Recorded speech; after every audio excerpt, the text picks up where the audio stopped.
برادران ملت اسلامیہ، السلام علیکم ورحمۃ اللہ وبرکاتہ۔ دوستو، شاعر نے کہا تھا طریق مصطفیٰ کو چھوڑنا ہے وجہ بربادی، اسی سے قوم دنیا میں ہوئی بے اقتدار اپنی۔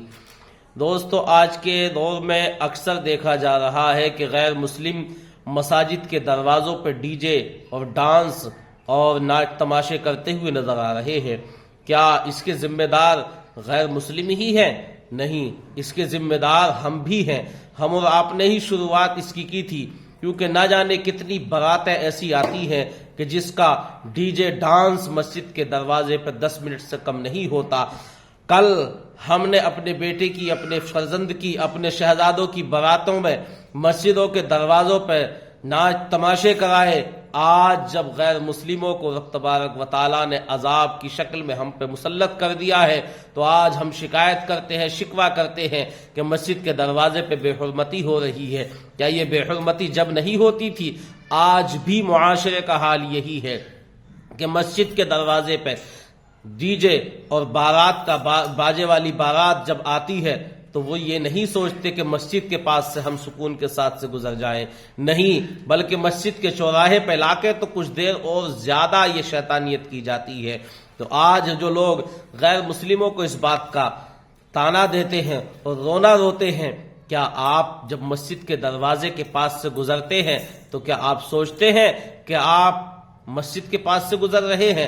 کیا آپ جب باجا اور ڈی جے بجاتے ہوئے مسجد کے پاس سے گزرتے ہیں تو کیا آپ کو یہ نظر آتا ہے کہ غیر مسلموں میں اور مجھ میں کوئی فرق ہے یا نہیں؟ مجھے تو لگتا نہیں کہ ان غیر مسلموں میں اور آپ میں کوئی فرق ہے، کیونکہ جو کام وہ کر رہے ہیں وہی آپ کر رہے ہیں۔ ڈی جے، باجے، تماشے، ناچنا مسجدوں کے دروازوں پہ، یہ کام پہلے مسلمانوں نے اپنی باراتوں کی شکل میں کیا تھا۔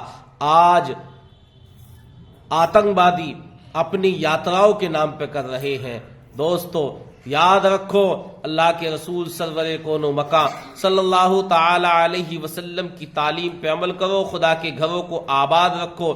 رب تبارک و تعالی نے ہمیں مسجدوں کے دروازوں پہ بارات چڑھانے کے نام پر ناچنے اور کودنے کے لیے پیدا نہیں کیا، بلکہ قرآن فرماتا ہے وما خلقت الجن والانس الا لیعبدون، ہم نے جناتوں اور انسانوں کو اپنی عبادت ہی کے لیے پیدا کیا ہے۔ دوستو، ابھی وقت ہے، اپنے گناہوں سے توبہ کرو، بڑا کریم ہے وہ پروردگار، بڑا رحیم ہے وہ پروردگار، ضرور ہم گناہگاروں کو معاف فرمائے گا۔ ورنہ یاد رکھو، خدا نے آج تک اس قوم کی حالت نہیں بدلی، نہ ہو احساس جس کو خود اپنی حالت بدلنے کا۔ دوستو، ہم مسجدوں کے دروازوں پر، ہمارے اڑوس پڑوس میں اب کوئی شادی ہوتی ہے، مسجد کے پاس میں شادی ہوتی ہے، پوری رات ہم رنڈیاں مسجد کے پاس نچاتے ہیں، پوری رات ڈی جے مسجد کے پاس میں بجاتے ہیں، مسجد کے سامنے بجاتے ہیں۔ کیا اس وقت ہم سوچتے ہیں کہ ہمارے پاس میں مسجد ہے؟